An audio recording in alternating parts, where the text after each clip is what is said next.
For the benefit of the people outside of Tucson, I'm going to repeat that we seek refuge in God from Satan. Bismillah ar-Rahman ar-Rahim. In the name of God, most gracious, most merciful. We're starting today on Surah 64. And where is Lisa? What happened? They had to make it. No. See just go around with us. See who they raise their hands. First, I want to welcome Slim and his wife. She's here for the first time, and he was here last week. So I'm glad he came back. Stephanie. And also, I didn't get a chance to welcome Philip's wife. She was here 2 or 3 times, and I was wondering who she was. Finally, he told me. So welcome to the group. You notice in the new translation, the word God is written in bold, big letters. And at the bottom of the page, on the left side, you see the number 9. This is the number of occurrences of the word God in this page. If you count them easily, 1, 2, 3, 4, 5, 6, 7, 8, 9. This is the total, the word God in this page. And on the right side is the total up to this page, from the beginning of the Quran. The objective of this is to let the reader participate in the mathematical code of the Quran, which proves to the person that he is looking at God's message to him or her. And this is not a human-made book. Muhammad didn't just invent it and make it up. You are reading God's message, and this mathematical code gives you the confidence that God is speaking to you, not any human being who's trying to fool you. The total number of the word God in the Quran, as you know, is 2,698, which is a multiple of 19. 19 being the common denominator throughout the Quran. And I'm using just this word as an example. But every letter in the Quran is mathematically coded, mathematically composed, and the whole system is easily superhuman, as all of you know. So this is one observation I want to make about the translation. Of course, the Arabic will go in the empty rectangle here. We don't have the Arabic yet. So inshallah, we'll be sending it to the press around the end of April. Yeah, towards the end of April. No, towards the end of May. At the beginning of May. I'm trying to calculate when the night of power is. We're going to send it off, inshallah, on the night of power, which is May 3. Right, okay, there we go. I was adding April 7 plus 27. Comes to April 34th. So, yeah. So that's very late in April. Or very early in May. It will take 6 or 7 weeks to print, and then we'll have the Arabic and the complete book with us. In the name of God, most gracious, most merciful. Glorifying God is everything in the heavens and everything on earth. To Him belongs all kingship, and to Him belongs all praise, and He is omnipotent. This is a heavy verse right there. Glorifying God is everything in the heavens and everything on earth, and this includes things, includes the bodies of the disbelievers, because the disbeliever does not control his heartbeats. There's a specific number of heartbeats, and the disbeliever does not control that. God controls that. So the human body is glorifying God. Every atom in your body, every atom in this carpet and this wall is glorifying God. We have chemists and physicists here, and they know that every atom in the wall or the floor or the ceiling, inside this light, every atom has a nucleus and a certain number of electrons, and they're continuously moving in a specific way. It's a microcosm of the cosmos. Glorifying God is everything in the heavens and everything on earth. To Him belongs all kingship. God is the one who hires you or fires you. God is the one who determines how many dollars you get. Not anybody else. God decides the provisions. Somebody was telling me today that they were getting another child, and somebody asked, can you afford it? That's the wrong question. The question is not, can you afford it? The question is, can God afford it? Because God is the one who brings the people into this world, and God is the one who provides for them. When a child is born, God provides for that child, not you. To Him belongs all kingship, and to Him belongs all praise. He is omnipotent. And God, these are all important attributes of God that we must know. Omnipotent means He backs up His guarantee. And He guarantees you perfect happiness if you are in His domain. If you do your part, carrying out the commandments, God will do His part. Perfect happiness, success in everything you do. Guaranteed. God's guarantee or warranty is much better than General Motors. Guarantee or warranty. When you have a warranty from Lee Iacocca, you have confidence in it. Because he backs up his warranty. 7 years or 7,000 miles. And you take this piece of paper and you're happy with it. Well, God is omnipotent and He guarantees your happiness. It's true. God is giving you a warranty in this Quran. And He says, if you do your part, I will do my part. This is in Surah 2 at the beginning, as you know. It says, أَوْفُوا بِعَهْدِي أُوفِ بِعَهْدِكُمْ. Do your part, I'll do my part. And our part is nothing. What is it? 5 prayers a day, fasting the month of Ramadan, are things that are good for us. This is our part. It's like God is saying, come, you're going to be happy, and I'm going to give you all the money you want and all the health you want, on condition that you do your part. A lot of people say, no, I don't want to be happy and healthy. I want to be miserable. You don't want to... Yes. Now, God's part is overwhelming. It's great. Verse number 2. So the word omnipotent backs up this guarantee. The guarantee is outright in the Quran 23 times in the Quran. God guarantees you perfect health. For example, in Surah 10 verse 62. I'd like to go back to this because a lot of people can't envision. They can't envision that God controls every atom in their bodies and can decide how much health they have. When God tells you, I'll give you perfect health, when you do your part, God the omnipotent means that. You have to share the new Quran, Greg, with somebody. Yeah. This is the importance of omnipotence. Okay, in Surah 10 verse 62, God says absolutely God's allies or God's people have nothing to fear, nothing to worry about. لا خوف عليهم ولا هم يحزنون. And then it gives you the description of these people. It says those who believe and lead a righteous life. Those who believe in God and they lead a righteous life.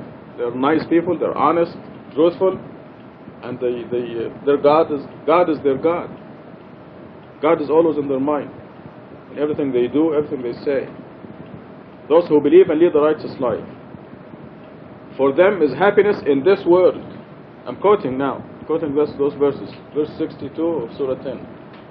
For them is happiness in this world. And this is God speaking. And in the hereafter.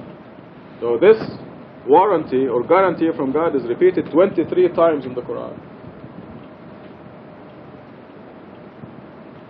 Now, as you know, Satan tricks the other people who deviate from the Quran, and they have other sources like Hadith and Sunnah and God knows what.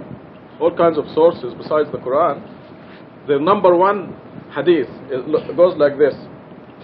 The most righteous among you is the most miserable. This is a very famous Hadith. Because Satan knows that he cannot give them happiness. And actually the Hadith goes on and says, the most miserable are the prophets, and then the saints, and then the believers. That's right. So, and this is an authentic Bukhari hadith.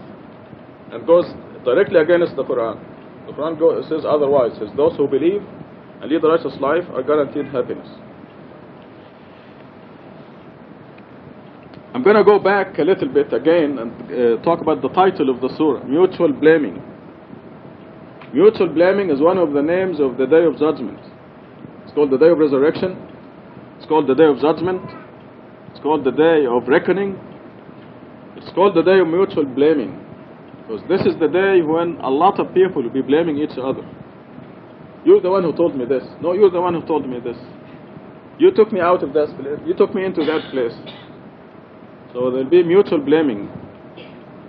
In fact, the people of hell will spend eternity beating each other. And thanking each other for beating each other. So if you give me 10 kicks, I'll give you 10 kicks. They say, okay. Mutual blaming. One of the names of the Day of Judgment. Verse 2 says, He is the one who created you. Then among you there is the disbeliever and the believer. God is fully seer of everything you do. There are only two kinds of people. People in God's kingdom and people in Satan's kingdom. There's nothing else, no other choices. Although there are categories within each section. For example, the Satan's kingdom has the disbelievers and the hypocrites. And both of them fall under the bigger category of disbelievers. Other names for believer and disbeliever is appreciative and unappreciative. These are other names. Appreciative of God or unappreciative. And we're going to get to this in Surah 76. Not today.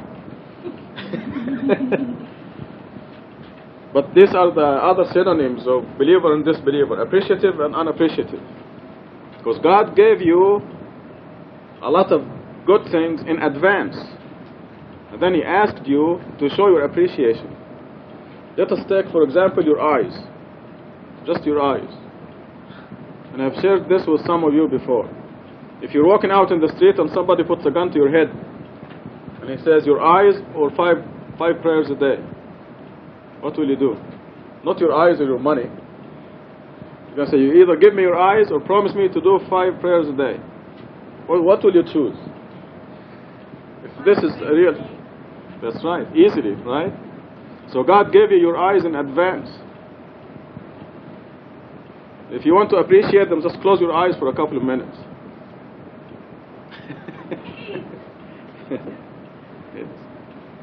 It's something that we take for granted.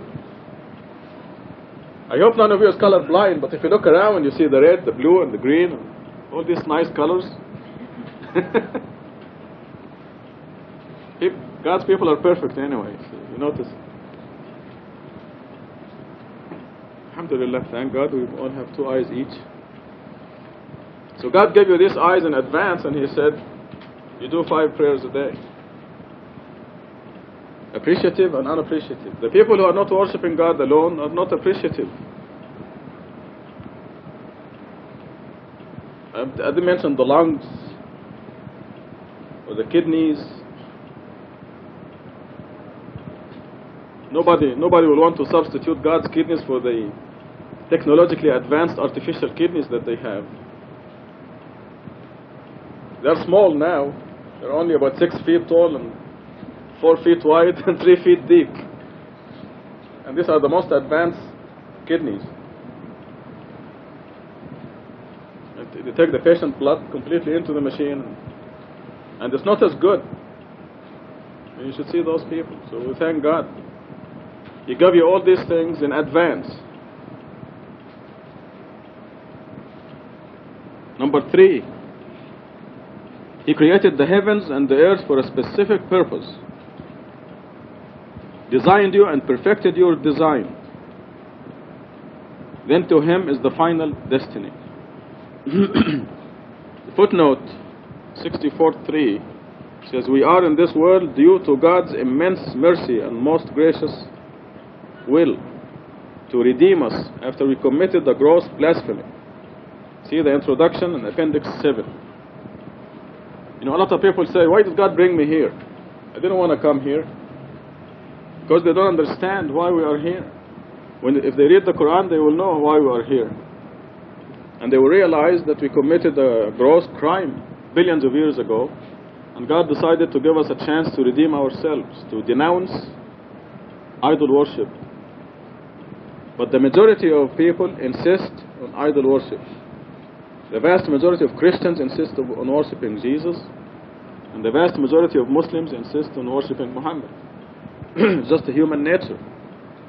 They're all humans. And the Quran makes that statement in advance. It says most people, no matter what you do, will not believe. Because God knows these are the creatures who committed that blasphemy billions of years ago. And I don't want to bore you with the repetition of what it is. And then God says that of the minority that will believe, the majority will fall in idol worship. Because God knows, this is what brought us here. We did not uphold God's absolute authority. And this is why we have that tendency to idolize saints and prophets. The vast majority of people fall in that trap. So He created the heavens and the earth for a specific purpose, which is redeeming those among us who deserve to be redeemed. So we can go back and rejoin God's kingdom. If we fail, then we will be exiled from God's kingdom, and that is hell. It only makes sense, like I told you at noon today. If you're a chairman of the board of a company, you don't want the lazy employees that will cause the company to lose. And instead of God firing us completely, He said, I'll give you a chance to educate yourselves, redeem yourselves, and then come back to me. This is the specific purpose. God designed you and perfected your design. And the design of the human being is fantastic, and we never tire from describing it. Like I was using somebody the other day to give the example. Well, I can use Greg now. See, Greg is scratching his face. Okay, his hand is like this, but it goes like that, and then it turns and scratches his face. He takes it for granted. But this is quite a design. There are two bones in your arm here that can go around each other, so it can go like this. How many times do you take it for granted? You go like this, you don't even think. God perfected our design. Can you scratch every part of your body?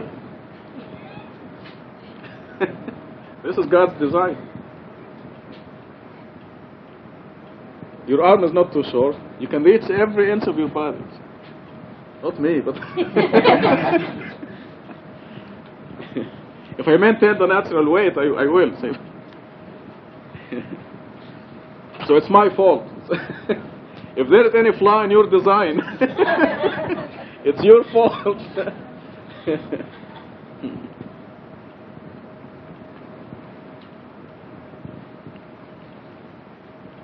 Designed you and perfected your design. Anything that goes wrong, this is very important, because people will tell you, how about the person who's crippled? It's very important to understand that that person is a victim of Satan. They removed themselves from God's protection, and that caused the Satan's victimizing them. And the perfect example that we know, and we talked about it before many times, is Rabbi Kushner of Boston. Rabbi Kushner of Boston. His book is full of blasphemies against God, unfortunately. Not all the Jewish people are like that, but he is a rabbi, and he should know better. But he wrote this book when bad things happen to good people, and he totally misunderstands. He does not understand Satan's role at all. And he says that the bad things happen because God cannot control everything. God is not omnipotent according to him. His book is just full of blasphemies. Now what happened to him,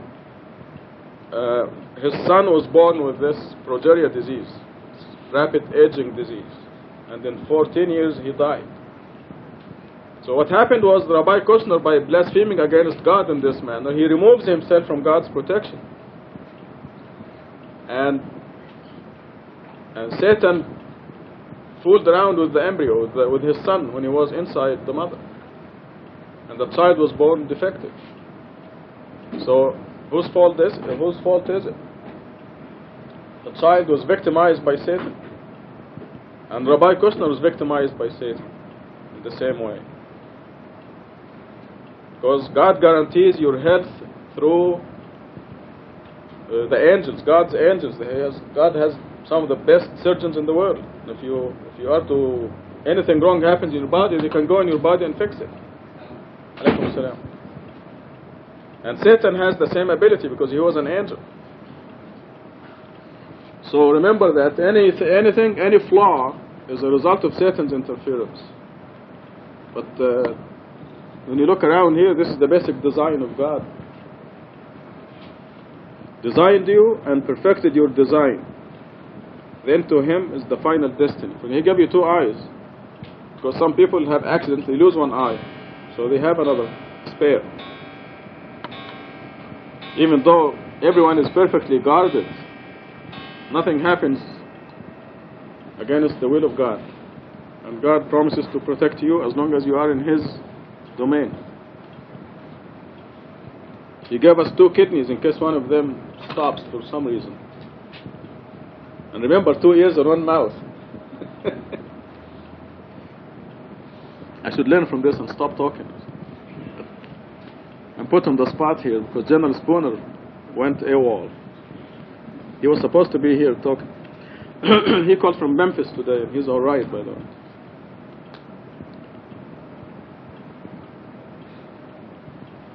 Okay, verse 3 ends by the statement, to him is the final destiny.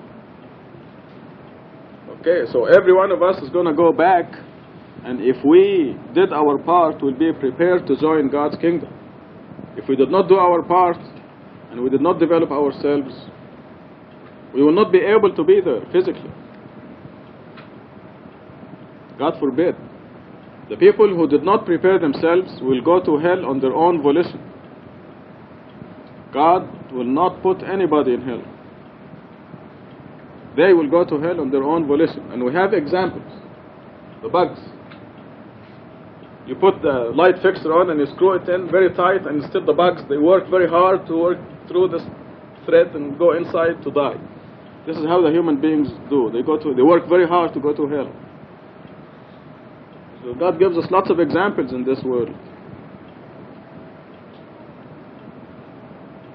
Number 4, verse 4. He knows everything in the heavens and the earth, and he knows everything you conceal and everything you declare. God is fully aware of the innermost thoughts. Did you ever come across people who think that God is not aware of them? So, who am I? God doesn't pay attention to me. They think God doesn't see them. But this verse here is telling us God is fully aware of every single ant. There are some termites in this building somewhere. We are not aware of them, but God is. And he knows how much they're supposed to eat and when to stop them. God is fully aware of every single creature, every single atom. He knows everything in the heavens and the earth, and he knows everything you conceal and everything you declare. We just cannot have a complete comprehension of God's omnipotence and power. I mean, look how he created you, and the blood pumping in your body in a perfect design. If you sleep in your arm for a couple of hours at night and the circulation is not right, you get a nightmare or something to move you. Because the circulation has to be perfect.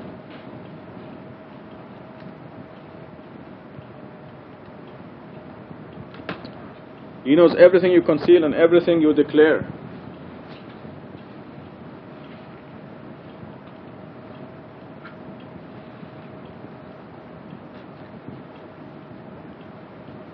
So if you do your part, God is aware of it. Everything is recorded. Consciousness of God is very important. Wherever you go, just remember God is with you. You must be conscious that God is with us here right now. He's aware of everything we're doing. He's aware that you're here to study His message. You want to redeem yourself and go back to God, join His kingdom. God is aware of that. And these are heavy verses.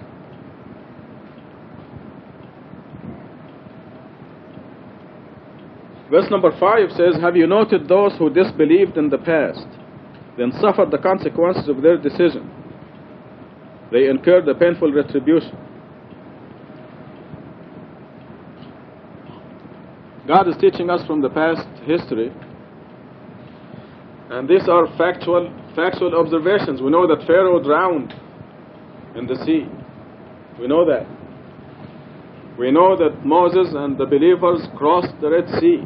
There were no bridges then, no Golden Gate Bridge, but they crossed the Red Sea from Egypt to Sinai. We know Pharaoh drowned, and his body is full of salt in the Cairo Museum. Have you noted those who disbelieved in the past, then suffered the consequences of their disbelief, their decision? And usually it is the end that counts. See, the believers may go through a purification process, a polishing process, like the stone that goes through a lot to become a gem. But there is these machines, these polishing machines are very severe. So the believer may go through that, but he or she will emerge like a gem in the end. And we'll have all these guarantees will be fulfilled. The purpose of a purification process is just that, purification, to make you a perfect human being. A person who does not lie, cheat, trustworthy, righteous. Purification. And God will take each one of these at a time and cleanse you from it through a polishing process. Remember Shahan's khutbah on Friday when he didn't want to do the push-ups? See, he's young and he's going through the polishing process, but he will emerge like a gem. Purification process done by the master purifier. But those who disbelieve, their end is always bad, always. Their last 15 or 20 years are the most miserable years of their lives. And the opposite is true with the believers.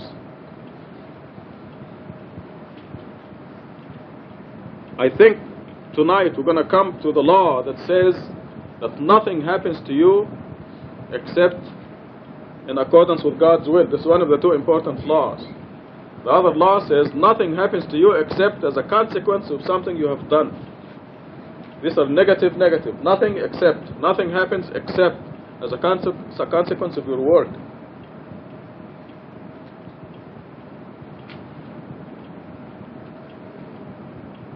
I was talking to my nephew this morning in Egypt, and he was telling me that he's doing everything right, and he wonders why he gets some problems. So I went with him through a typical day or something and discovered he doesn't do the morning prayer. Maybe once a week he does the morning prayer before sunrise. So I taught him the law. I said the law is nothing happens to you except as a consequence of something you have done. I told him that God loves him and wants him to do the morning prayer. This is probably what God is choosing at this time to purify him. Every time he misses the morning prayer, he'll get a pinch until he does the correlation and realizes that God is aware of him, and like his watch, as if he's the only one on earth. And whenever he misses the prayer, he gets the pinch. The correlation is immediate. And this is why we have also the other law that says worship God in order to attain certainty. This is how you attain certainty, because with this immediate correlation, you're going to realize that God is watching you as if you're the only person in the universe. And when you make a mistake, you get a pinch. It's a kind pinch. It hurts, but it gets your attention. It doesn't hurt permanently. It is the kind that is restorable. God's pinches are all restorable. You don't lose a finger, for example, because you cannot restore that. But you get a pinch that is restorable. You get a headache, for example, because the headaches go away.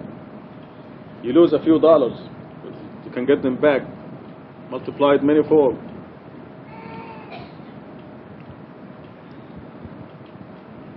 So this verse number 5 reminds us of these two laws, two important laws. Don't forget them.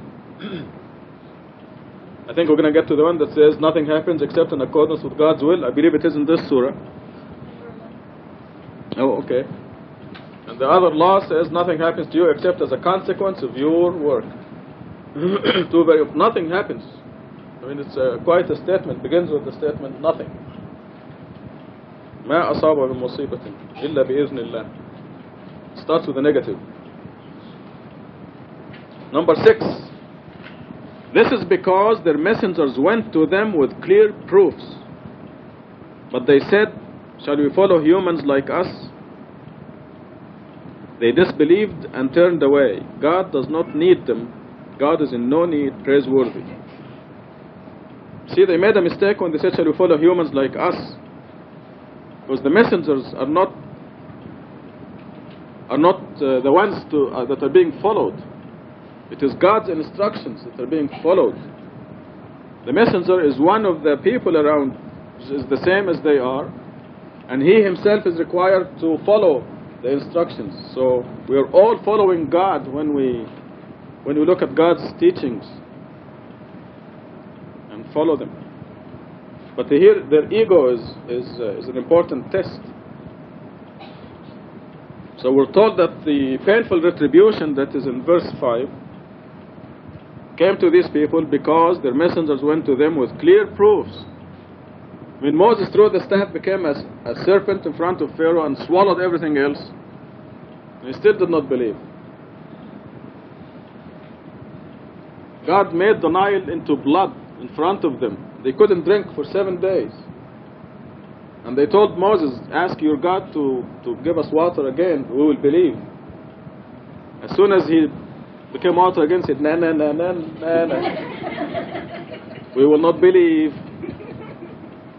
I mean, what is this?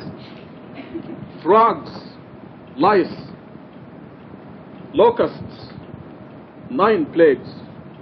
And every time they said, ask God to relieve this and we will believe, and then they reneged. So God is fair. When they drowned in the Red Sea, they deserved that. But God gave them enough warnings. This is because their messengers went to them with clear proofs. In this day and age, we have the mathematical code of the Quran, proving this is God's word. But they still make all kinds of excuses to avoid it.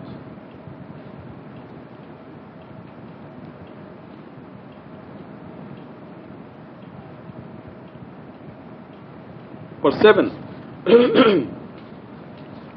Well, I will go back to 6. God's proofs are always clear and overwhelming, as we are experiencing right here in this mosque. The mathematical miracle of Quran, as you will see, I'm writing it now in Appendix 1, is just overwhelming. I'm using here just the word God as an example, and this alone is enough to prove that this is not human-made. Because the word God, now here we are in the 20th century, using computers, and we are sophisticated, educated people, 3 of us, Lisa, Emily, and myself. We're working on these numbers, the number of the word God. We are not writing them. We're not inventing anything. We're just counting them, keeping track of them. And you have no idea how many mistakes we made. Computers and all. So it makes us appreciate the miracle even more. I was typing a number 2492, 2492, for example. And I switched the 9 and the 2. Make it 2429. So I was off by about 70. And there are many other examples where I was off by 1 or 2. But the Quran is perfect. 2,698 of them, that is 19 times 142. And if you take the verses, wherever you see the word God, see, for example, in this page we have verse 1, 2, 4, 6, 7, 8, and 9. You take these numbers. In the whole Quran, wherever you see the word God and add them up, the total is 118123, which is also a multiple of 19. And this will be printed on the last page of the Quran. This alone proves that this is not human-made. I just don't see how they will face God on the day of judgment. People who can look at this and still reject it. I'm trying to emphasize the words clear proof. So clear. I mean, Muhammad couldn't do this. How will you keep track of the word God, the Quran, without computers when we made mistakes? And it's already in front of us.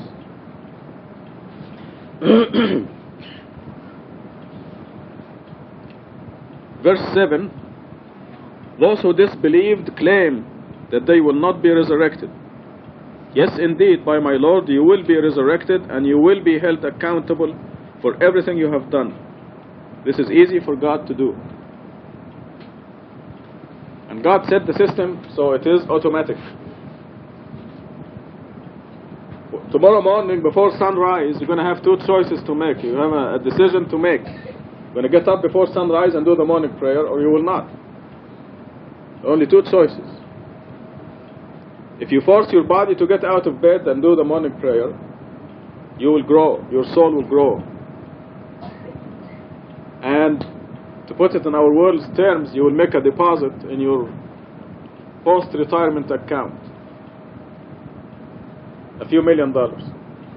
Just with that one prayer tomorrow. It's actually more than that. I'm just using these numbers of this world. The other choice is that you become a slave of your body and you sleep. Because your body is telling you, oh, it's so much fun to be in the pillow. Your body is telling you that. So if you're a slave of your body, you're going to sleep. And you lose. Because the body is going to go to dust. You are going to live on with your growth and development or your shrunken condition. God made it automatic. So in the very end, you're going to be born into the hereafter what? Either developed, complete person or a deformed, shrunken person. It's in your hand.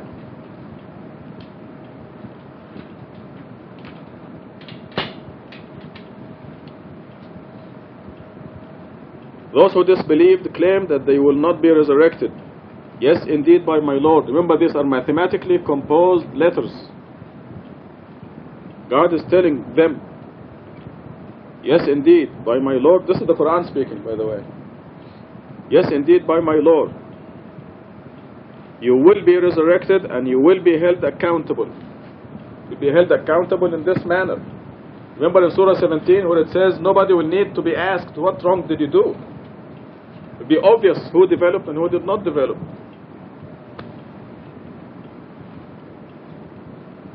In Surah 55, remember the verse that says, on that day the guilty will not be asked about any of their guilt or their sins. You don't need to. Also in Surah 17 we learned that the differences in the hereafter will be fantastic, will be great. See, the difference between Hani, a child, and his father is 5 feet. In this world, 5 feet.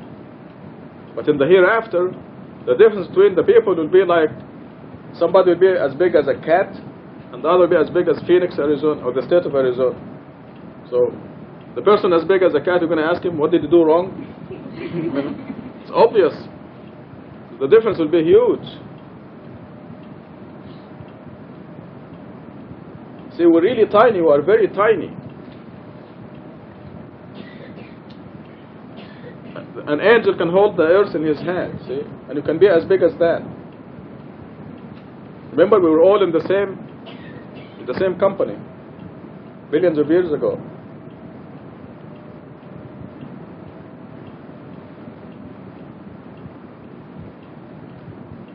Yes, indeed, by my Lord, you will be resurrected and will be held accountable for everything you have done. This is easy for God to do. In fact, it's already done. On the day of judgment, when God comes to our world, the people will be automatically stratified according to their size, degree, and development. If you're strong enough, you'll be able to stand the presence of God and you will enjoy it. You'll be in heaven. If you failed to develop yourself, I'm not talking to you, of course, it's the people in the street who need to know that. But the people who fail to develop themselves will have to run away from God. They cannot stand the presence of God. Too much energy. And that's why God is advising us to do the 5 prayers, to fast the month of Ramadan, to be charitable, do all this. He gave us specific things to develop our soul for our good. Because see the end of the verse? Verse 6, excuse me. It says God is in no need. He doesn't want to bother you and have you get up before sunrise just to annoy you. Why does God want you to get up before sunrise? What does He benefit from that? Nothing. It's you who will benefit from that.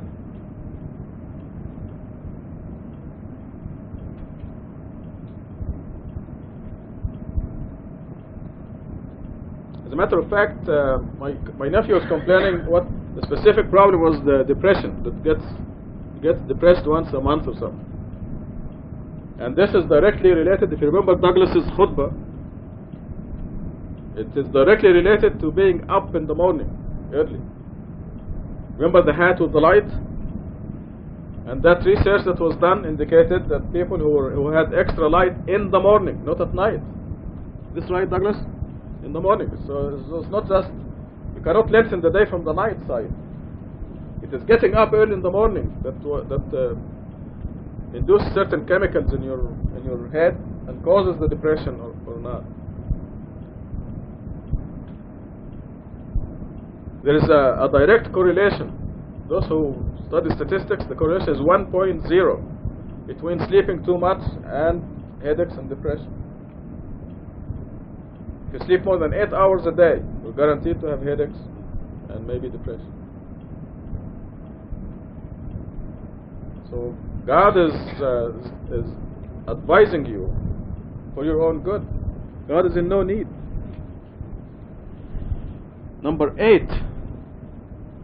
Therefore, if you are smart, you shall believe in God and His messenger, and the light that we have revealed herein.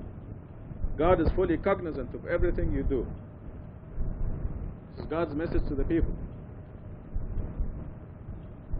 After showing us the positive incentives and the negative incentives, God is giving you the conclusion. Therefore, you shall believe in God and His messenger. Why does God want you to believe? If He doesn't need us, it's because He loves us. God loves you. He wants you to believe and follow this light of the Quran to be redeemed, to be saved, to be happy here in this world and in the hereafter. You see this verse that talks about retribution in verse 5. You see, a lot of people make a mistake thinking that they have to die first and go to the grave for millions of years and then get up before they receive their reward or their punishment. And they just, go forget it, come on. Millions of years, they think. They don't realize that the happiness and the retribution happen here. It is repeated so many times throughout the Quran that we pay here. It starts here. When you make deposit in your retirement account, you draw interest here and benefits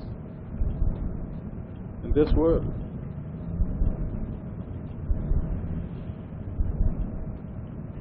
Therefore you shall believe in God and His messenger and the light that we have revealed herein. God is fully cognizant of everything you do. Number 9. The day will come when He summons you to the day of summoning. That is the day of mutual blaming. Here you have 2 names of the day of judgment. The day of summoning, we will be summoned It is as sure as the sunrise tomorrow morning. All of us, past, present, and future generations, will be summoned before God. And that's the day of mutual blaming. Anyone who believes in God and leads a righteous life, God will remit his sins and will admit him into gardens with flowing streams. They abide therein forever. This is the greatest triumph. So our part is so easy. And this is why mutual blaming, because people who did not believe will find someone who misled them, took them away from the redemption.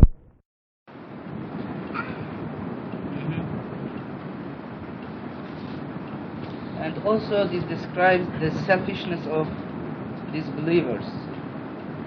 They are selfish and they will want to change everything, to give as a ransom everything that they love, that they have. They probably gave up God in this world for the sake of their spouse or parents or children or whatever. But on the day of judgment they want to give up those people. The love of these believers, when they love something, their love is because of their selfishness. They love, for example, their children. Because they have benefit.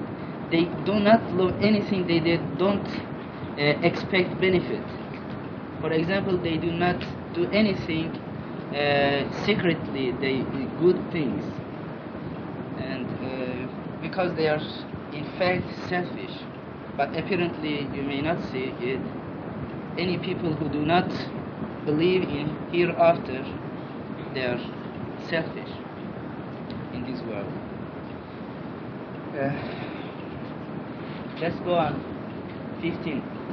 No, it is a flame, eager to burn. It calls on those who turned away, those who hoarded and counted. Indeed, the human being is anxious. Verse 17 tells us that hell will invite people. In Quran we find that Allah personalized the substances. Understand? For example, in chapter 41, 21, verse 21, we see God makes everything speak up. Makes everything speaks up. For example, in 41:11, we see earth and heaven speak. In chapter 23, 62, the record speaks. And chapter 50, verse 30, hell speak. And chapter 27, 82, computer speaks. God makes everything speak up. But what is speaking in our language? You may understand speaking is only by words. But Quran explain the word speaking. The word speak. In 341, we see gesture, symbols, or also is another way for speaking. Allah says for Zechariah, your sign is not to speak with anybody for 3 days, except gestures, by symbols you can speak. This exception shows us that symbols or anything that symbol gestures are also way of speaking. Signals. Signals, yes. Thanks.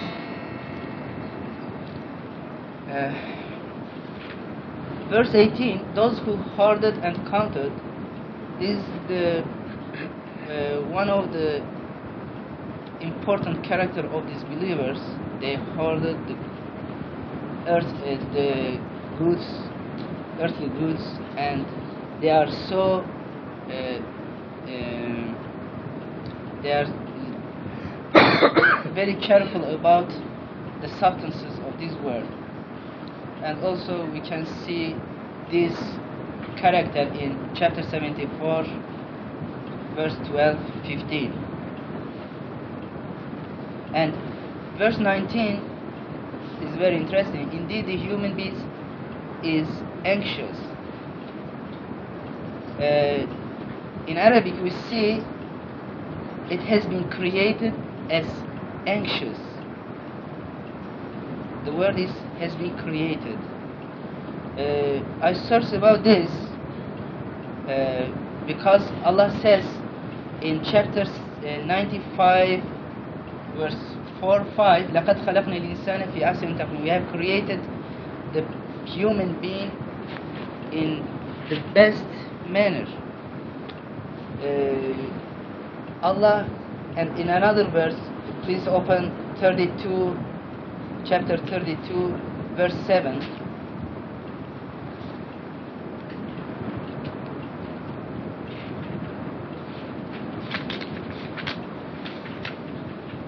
He perfected everything He created.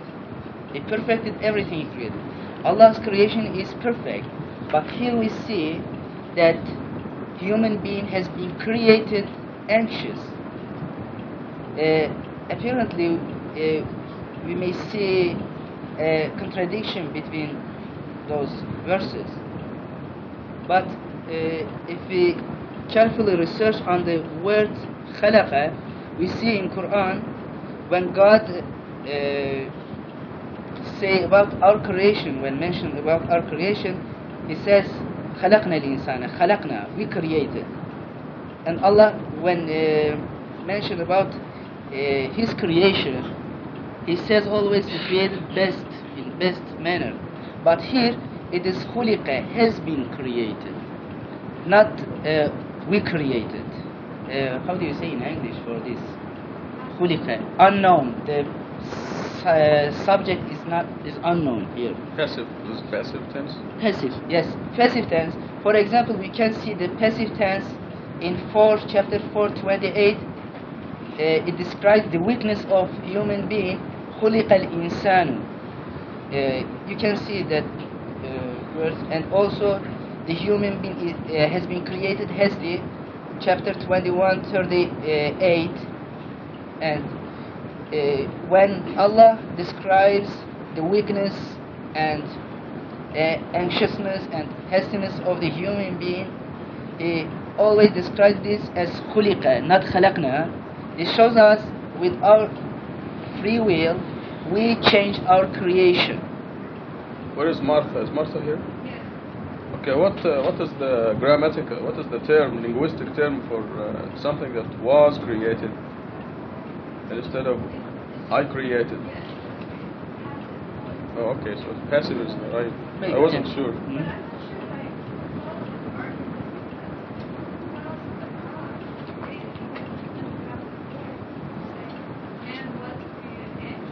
No, but the human being can make himself worried, as you will see in the next verses. In other words, the human being is made something. It's made by the human, not by God.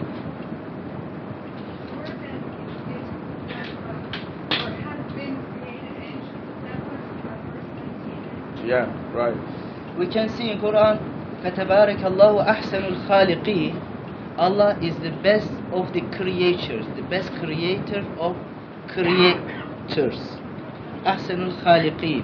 There are many creators. You can create. In other words, we can create our own misery or our own happiness. Well, God instructs. They follow God's laws. They carry out God's laws.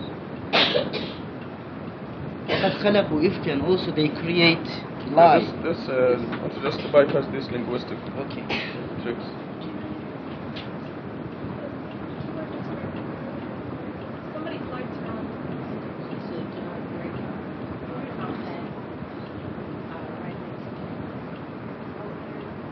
Dark gray car with the lights on. Small, dark, gray. No, it's more. Is it part that parking lot or? Yes, it's on parking lot. It's right there, but.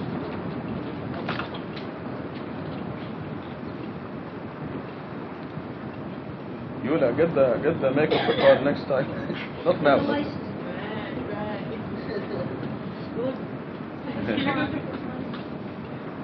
Could be.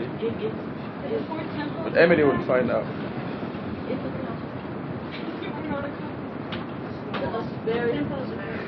Okay, go on. Edip. Yes, verse 20. If touched by adversity, despondent. If blessed by wealth, stingy. What kind of car is it? No. Except for the worshippers, to always observe their contact prayers. Part of their money is set aside for the poor and the needy. They believe in the day of judgment. They reverence their Lord's requital. Their Lord's requital is not taken for granted. They keep their chastity. They have relations only with their spouses or what is legally theirs. Anyone who transgresses these limits is a sinner, and the believers keep their word. They are trustworthy. Their testimony is truthful. And it ends with the same close statement. They constantly observe their contact prayers, salat, on time. It's like the same verse 23. There are some qualifications, some behaviors of Muslims, important behaviors. First, they observe their contact prayers, and we see this statement also in 23 verse 2, and there are many common verses between here and the beginning of chapter 23. You say, and make a note of this with the index, traits of the believers. Oh, chance. Okay, go ahead. Part of their money is set aside. The word-by-word translation, they have a part in their money. A part there is known by people. This shows us that charity, the amount of zakat, is known by people. Specified. حق معلوم. 24. Part of their money is set aside. The amount of the charity is known by people.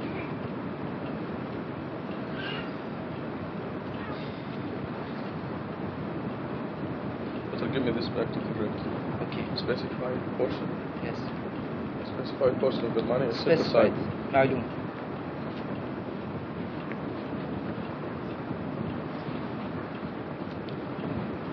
And there are parallel verses here between 23 and chapter 23. For example, you see the parallel verse in chapter 23, verse 4. It says, it specifies this as zakah, just verse zakah.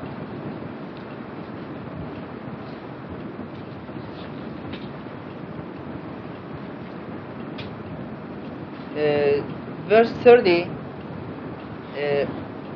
only with their spouses, or what is legally theirs. This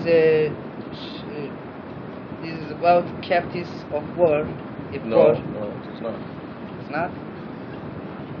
In chapter 4:25, Allah gives us permission to marry with captives of the war. No, it's not. Please open chapter 4, verse 25. Okay, look in the new translation. Okay.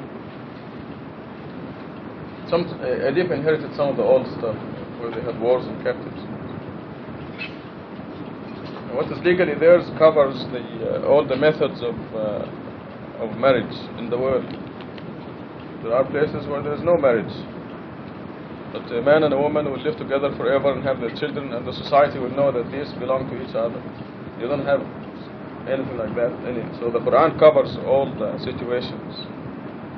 There are common law marriages in this country, and the Quran recognizes that.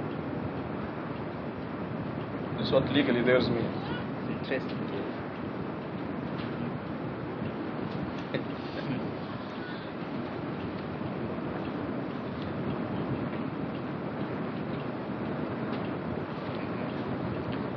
And is there any question about this?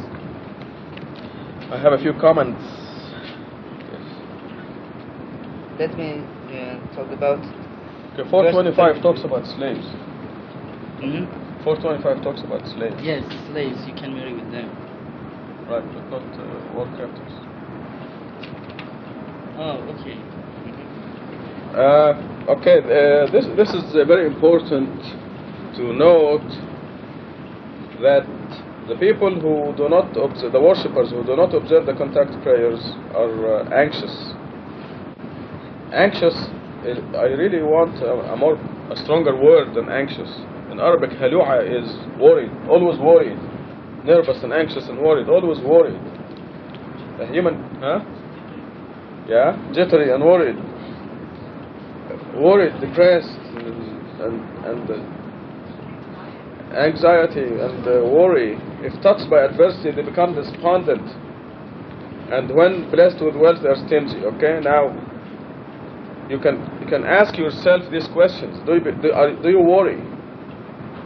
Number two, do you become despondent when something bad happens to you? Number three, are you stingy when you have money? If you have these three traits, then you do not belong with the worshippers, the believers. I remember my father's teacher had a debate with some of the mullahs, and he trapped him into this. He said, do you worry a lot? He said, yeah, we're humans, we worry. He said, if something bad happens to you, do you become upset? He said, yeah, we're human beings, we do that. And then he said, so I said, well, then you don't belong with the worshippers who observe the salat prayer, because in verse 22 it says, إِلَّا الْمُصَلِّينَ, except those who observe the salat prayers. So the lesson is that if you do observe your contact prayers, this will cool you down. You will not worry, you will have nothing to worry about. No fear, no worry. And you will not be despondent when something adversity happens. You will remember what the Quran says, that you may dislike something which is good for you. You may not get the job that you want, but God knows it is not good for you, and you accept that. So you will not be despondent, you will not be miserable because you didn't make it in the job interview. So then we have a bunch of traits of the believers. They always observe their contact prayers, verse 23. 24, a specific portion, 2.5% of their net income is set aside for the poor and the needy, 25. 26, they believe in the day of judgment. These are all traits of the believers. 27, they reverence their Lord's requital. They worry about it. In other words, they don't want it. They know how bad it is. Just making God angry. God doesn't get angry, by the way, but violating His commandments. 28, the Lord's requital is not taken for granted. They always, in other words, when you look at this, you'll be severe against yourself. You will not be lax. You will judge yourself according to these criteria and make sure that you're a believer.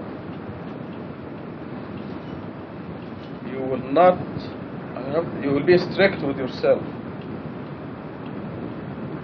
Number 29, they keep their chastity. So, you look at this verse 29 and you keep your chastity. You will not be lax or careless. Keeping the chastity is something that is unusual in this country, because the society evolved so much in the last few decades. Maybe I should get you the piece of paper that Phil handed me. Just 1 second.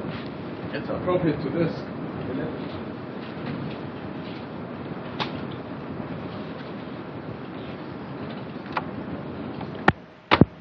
for all those born before 1945, which probably includes me only. And okay, but here it says, we were certainly not before the difference between the sexes was discovered, but we were surely before the sex change. We made do with what we had. And we were the last generation that was so dumb as to think you needed a husband to have a baby. No wonder we are so confused and there is such a generation gap. But we survived, okay.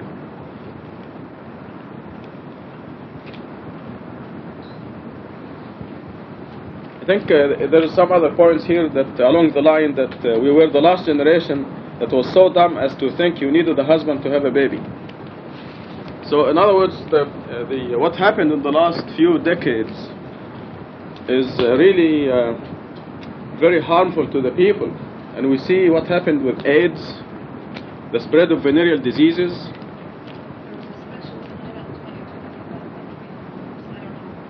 Yes, lesbian mothers, things that those who were born in before 1945 never heard of these things. But verse 29, the believers do not take it lightly. 29. I'm writing an appendix on chastity and virginity for our children. Our children better be different from the other children. It is your responsibility to teach your children for their own good that they must be virgin on their wedding night. And I'm talking about boys and girls. And I'm going to show in the appendix how the happiness of your children depends on that. The price is just too high if they don't follow this verse, this very short verse, 29. They keep their chastity. The price is really too high. Now, even from the physiological and the physical point of view, the boys and the girls, when they mature first and they're ready they're not ready. I mean, physiologically, they may have their menstruation, or they may, the voice may change, the boy's voice may change, but physiologically and anatomically, they are not really ready for sex. But in this country, they delve into sex without being ready, and they hurt themselves, and they pay the price when they grow up. This is from the purely physical and physiological point of view. But from the practical point of view, God sees to it that those who violate this, our boys and girls must be taught not to violate this, that they must keep their chastity, because when they do that, they pay from their happiness. They will not have a happy marriage. They will not have a happy life. And mind you, it is not easy. You must teach them that it is not easy to keep your chastity, especially in a society like this. Joe Sobrin is a reporter with the Los Angeles Times, and he had a wonderful commentary only yesterday or the day before. He says these boys, they go out and they have sex as if there are no consequences, but the consequences are abortions, dangerous things that happen to, and the children who have, these boys have no intention of raising them or supporting them. They create a lot of misery. That was Joe Sobrin's commentary, and he is not a Muslim. But here we are reading the Quran, and God knows what is good for us, and He is telling us that the believers must keep their chastity.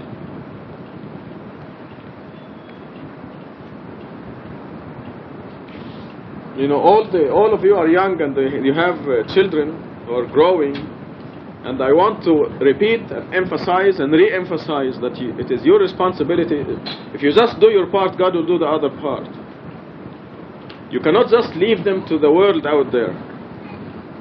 You have to do your part by teaching them what the Quran is saying, what God is saying. Because if you really love them, you want them to be happy when they grow up. And one source of misery will be to break these laws. They are not physiologically ready.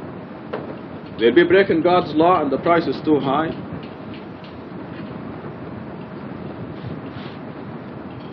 And I know you do want them to be happy. So I'm going to write this appendix in detail. And you can use it, okay? Use me to give them these instructions. It is very difficult to be a father or a mother and you talk to children about sex. It's a kind of awkward. But if you use the Quran, tell them this is what God says. Here's the appendix, read it. And God will help you and will protect them. So, and they emphasize to them that it is not easy. You must exert, tell them they'll have to exert a lot of control. Because the temptation is so great out there. And you are helping them this way when you tell them it is not easy. But you must exert for your own happiness and your own good. You must exert a lot of control. You must resist. You know, they have a big thing saying, say no to drugs. But you never say no to sex. Even though it is disastrous. Is there?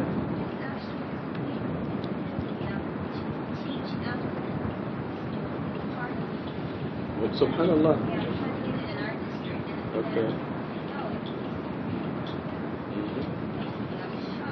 Yes, this is a shock. Yeah, before they always say, use contraceptives, whatever, they always say first, then other substances are. They always say that. Because this, I think it was Valentine's Day at the university, and they distribute free condoms. It's like telling them, go have sex, They don't realize what they're doing and how much unhappiness they're causing to these kids. But this is good news. Now God is forcing, God says in Surah 41 verse 53 that God will show them His signs in the horizons and within themselves until they realize that this is the truth. This is what's good for us. There is a big campaign in the country against alcohol. They don't do it because God said so, but they're forced by the disasters, the social disasters and the broken families and the depression that is caused by alcohol, the hangovers and headaches, diseases. Now, there's a book in the market, new book that is called You Are What You Drink. I've mentioned it before. And it lists unbelievable, disastrous health problems from alcohol. Because it dissolves your brain. I mean, I'm talking about cancer, blood pressure, heart disease. Established, scientifically established. Liver disease, of course, that's known a long time ago. And the same is happening with violating this verse 29. They keep their chastity. The same thing is happening. There are unheard of diseases coming out. AIDS is one of them. Uncurable. Skin cancer exposure. You're telling me that now you're telling me that now the females have a disease that is similar to AIDS. I heard about it a couple of weeks ago. You want to tell us more?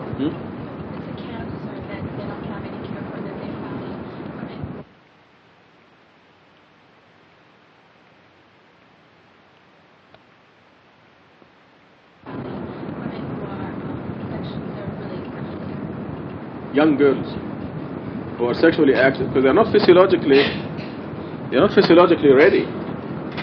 It takes maybe 10 years after the voice in the boy changes and the menstruation of the girl, maybe 10 years to really be ready to be pregnant and to be in a marriage relationship. So God knows, God created us and knows what is good for us. So if you think I spend too much time on this, it's deliberate. Because you have a lot of responsibility. There are lots of beautiful, wonderful kids running around here, and they must be protected. Like I said, don't worry, you just do your part. And you must know that your children are in God's hand. You can't be with them every time. But God chaperones your children. You're a person of God. And you must have that confidence. You must know that God is with your children, wherever they go. If they're riding a bicycle in the middle of the street, or they're out with other people subjected to all the temptations of this society, don't worry. Drugs or sex or accidents, your children are in God's hand, and you must have that confidence. And being the oldest of you, I've raised 2 kids, I know that. I'm speaking from experience. And I've seen how much God's protection is marvelous. And they have seen how you just do your part and God will do His part in the most magnificent ways. So I don't have relations with anybody else. In fact, this is repeated In verse 30, it says they have relations only with their spouses or what is legally theirs. And so there's a lot at stake. It is just not worth it violating these laws. These are very, very harsh. The punishment is very harsh. It seems out of proportion. So if you want to test it, go ahead. You're going to pay through the nose. But if you want to abide by God's law, then you attain a lot of happiness and you avoid lots of problems. Okay, any questions?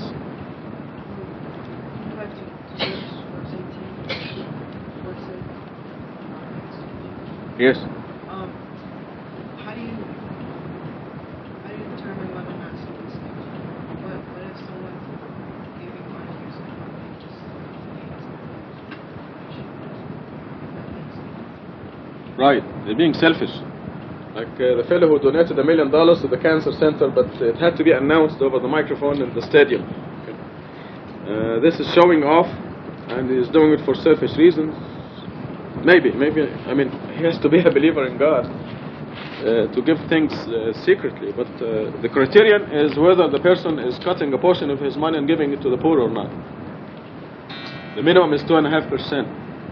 If the person is giving away at least 2.5% of his or her money to the poor, then they're all right. Farhan.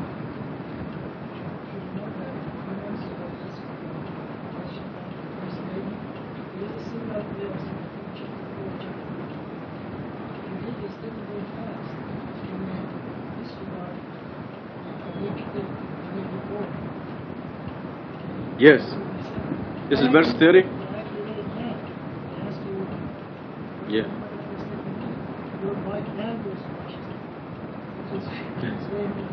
Yes. Or is very important. Yes. Yes. This is the Quran is so accurate that you have to pay attention to what Farhat is just saying. Or and. There's a verse that says you shall observe Hajj and the Umrah. And I had translated it, maybe even in the old translation, or Umrah. But we're supposed to observe in pilgrimage. There are two things that must be observed: Hajj and Umrah. They must be done. So this is a similar. The difference is just a dash, wa or aw. That's the difference. You really have to pay attention to these things. Yes, here, if you have spouses, you don't have legally. Right. Yes, just. Well, you see, because you either got married or you either got together without the benefit of marriage. I don't want to tell you that joke again. The guy in Africa who wanted to know the secret of happy marriage and something. What is marriage? So there are places in the world where there is no marriage. What does legally theirs? Could you explain? Yeah, legally means there may be societies where when the people reach the age of 21, they are actually engaged at the time of birth.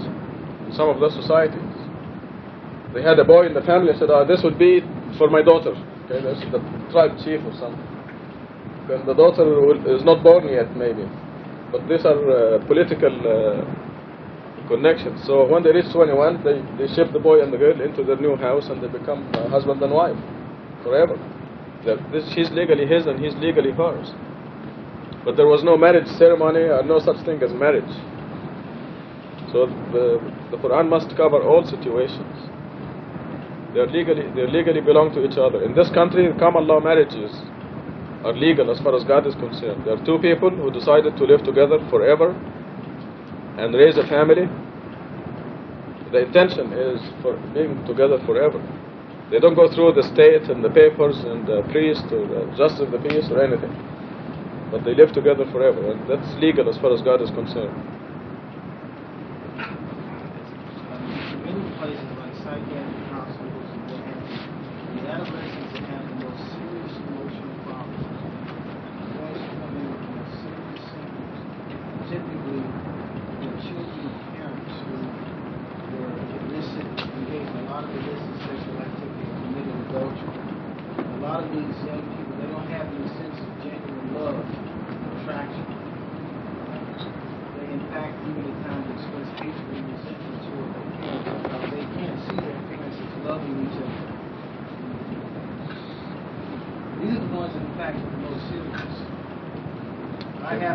God knows, but I haven't come in contact with a single case having extremely serious emotional problems with this type of thing that has not included sometimes adultery, disregard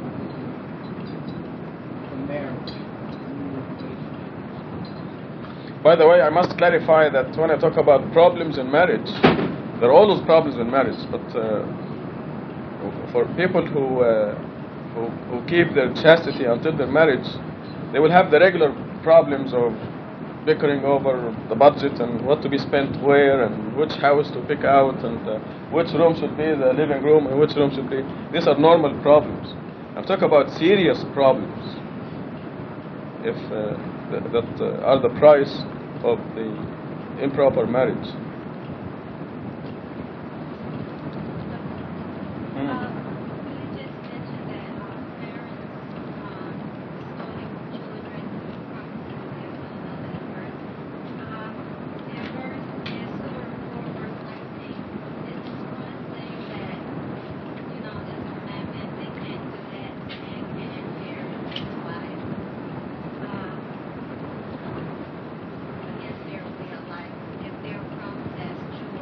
No, this is inheritance of the things that the wife possessed. It is not inheriting the person. I think I clarified this in the new translation. You shall not inherit your wives forcibly means you cannot force her to write a will giving you everything, giving the husband everything. That's what it means. But arranged marriages are done all over the world, and a lot of them are very successful.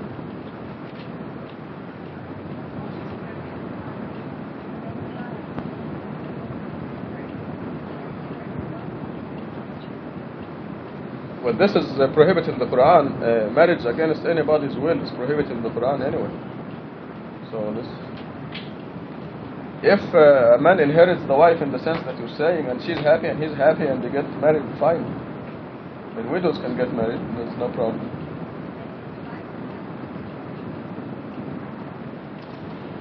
There's a Jewish tradition about the brother marrying his brother's widow. This is an old tradition in Judaism. There's nothing wrong with it if everybody's happy.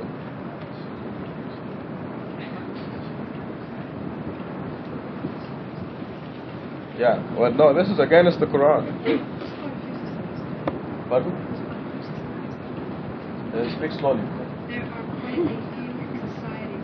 Yes, a few societies.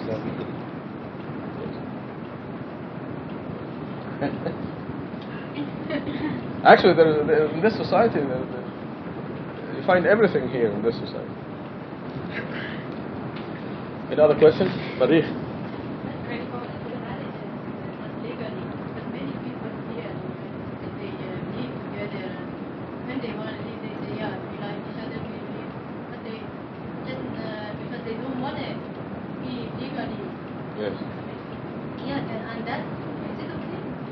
It's only okay if they decide that they are together forever and that they will raise a family, the children and everything, as a couple forever. The intention must be forever. They may break up next month or next year, but if the intention was they're getting together forever, then it's okay.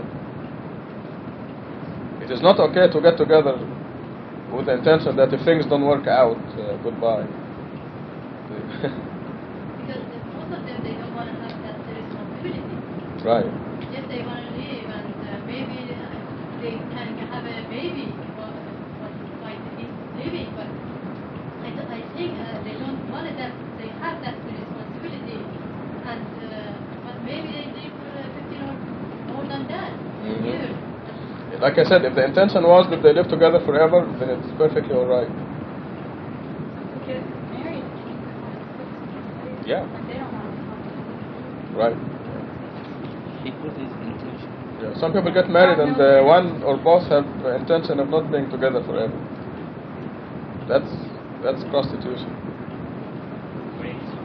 Yeah, the Quran consistently talks about marriage and making it official and everything. Yes, but I'm talking about generally in this country for people who never saw the Quran, never came across But that's what I want The to Quran. Marriage is a very organized institution according to the Quran, because God tells exactly who we can marry and who we cannot marry, and it's an elaborate and divine institution that is very organized. Yes, I'm glad you point this out. Yeah, I got it wrong. You're against the Quran, Right. This is something that I want. but we're going against the Quran. The true believer is the hardest working person and the best producer in his job or her job, wherever they go, and they enjoy every minute of it. Believers are very hard workers and the most honest workers, and they are the best producers, and they enjoy every second of it. They're not lazy. God doesn't want the lazies. He wants people on the ball in His kingdom. It was very good. The Surah 16 says the rich believer is better than the poor believer. And Edip wanted me to change this because of possible misunderstandings, but I did not, because God meant that. Remember, it says the rich believer and the poor believer, both are believers. Both are equally believing. But one of them is able to do things, is able to give to charity, and able to further the cause of God and spread the word of God and do things that will make a difference. So this is a motivation. But is it also a natural thing? Allah. Yes, there are authorized printings, and they are the closest to the truth. We know the mistakes in them. There are 3 mistakes in them. In the authorized versions of the Quran printed in Saudi Arabia or Egypt. Avoid the ones printed in Iran. They misspelled them and messed them up. Even the verses, the numbering of the verses. That's possible, but I know that they simplified, quote unquote, the Quranic Arabic, and they wrote it in Turkey the also. modern. Also in Turkey? Yes, Oh. misspelling. Yeah. The first Quran ever in history that is the way God wanted it will be printed from here, come out of here in the next few weeks, inshallah. Farhan? You mentioned about Persian translation. Another translation, its introduction mentions that when you translate using Arabic, translating into Persian, using the meaning that is being used in Quran. Yes. Another translation. Well, I have good news for you. There is a Farsi translation being done now from my translation. So we should have it in a year or so, inshallah. We are an authorized Farsi translation. Is it also? No. Sushan Ray? No. It's done by Behrouz. Did you meet Behrouz? Behrouz Mofidi Shirazi. He's doing this. Just going very fast. Martha, did you say something?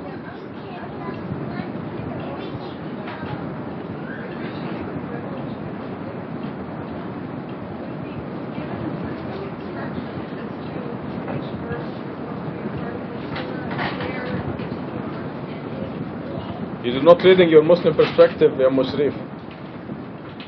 You're not reading your Muslim perspective. Not maybe. You're not reading your Muslim perspective. It's right there. It's the answer to your question, yes. Perfect answer to the question in detail. So go read it now. Any other questions while Martha's reading the answer to her question? Rashad can avoid tonight. Find it, read it. Can you what? What was? What did she say now? I said any of the questions that Rashad can avoid tonight by telling us to read something else. That's just very efficient, especially since it's 5:09. No, that takes a minute, but it answers your question perfectly. The answer is yes. The Prophet Muhammad was given specific instructions. Every time Gabriel released Quran from Muhammad's soul to Muhammad's memory, he gave him instructions as to where these 3 or 4 verses belong. And where one And he wrote down those verses, and he put the instructions next to them. So when he died, he left the complete Quran, but not in the order that God wanted for the world. He left the Quran with instructions on the side as to which surah goes after what surah, and which verse goes after which verse.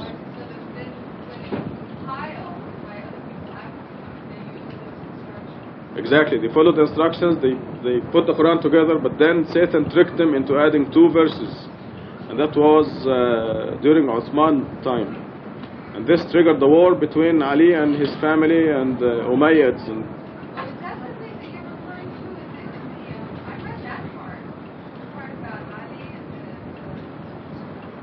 right. There were 50 years of bitter war, but unfortunately the Umayyads won. So we got their version. We didn't get the version of the believers. Did Spirit Gabriel come down to No.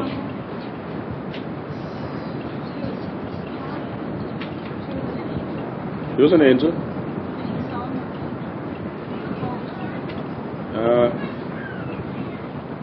No, he didn't see him as an angel. No, he didn't dream. Gabriel comes and takes and becomes part of Muhammad's body and releases Gabriel be the connection between Muhammad's soul and Muhammad's physical body. You didn't need to see him. So it's like almost like when you talk to death? No, not like that. When the possession, you lose in the possession you lose your identity completely.